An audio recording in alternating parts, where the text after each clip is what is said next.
সবার উচিত যেখানেই মাদ্রাসা হয়, একেবারে যিনি করেন, যেই হুজুরেই করুক, যেই আলেমই করুক, যে কয়জন মানুষ মিললে একটা মাদ্রাসা শুরু করছে, বিশ্বাস করেন এটা উচিত আল্লাহ কাউকে না কাউকে দিয়ে শুরু তো করা, কিন্তু উচিত বাকি সকল মুসলমান এটাকে আগলাইয়া রাখা, আগলাইয়া রাখা। আমি তো সব সময় বলি, আমার শায়েখ আল্লামা মুফতি মুশতাকুন নবী সাহেব বলে, একটা মাদ্রাসা এলাকাবাসীর কাছে তিনটা জিনিস চায়।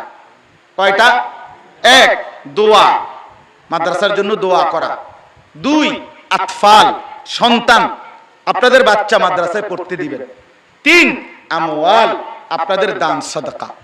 মুসলমানের দোয়া, মুসলমানের সন্তান, মুসলমানের দান সাদাকা, এই তিন জিনিস দিয়ে কোন মুসলমান যদি মাদ্রাসার সাথে সম্পর্ক রাখে, হুজুর বলেন কয় যে ইনশাআল্লাহ আমি আমার আল্লাহর কাছে আশাবাদী, এই চাচা, এই বাবা, এই ভাই ইনশাআল্লাহ ইনশাআল্লাহ হাসরের ময়দানে এই মাদ্রাসাওয়ালাদের সাথে, তালেবে ইলম এবং উলামাদের সাথেই একসাথে দাঁড়াবে, কোনো সন্দেহ নেই ইনশাআল্লাহ।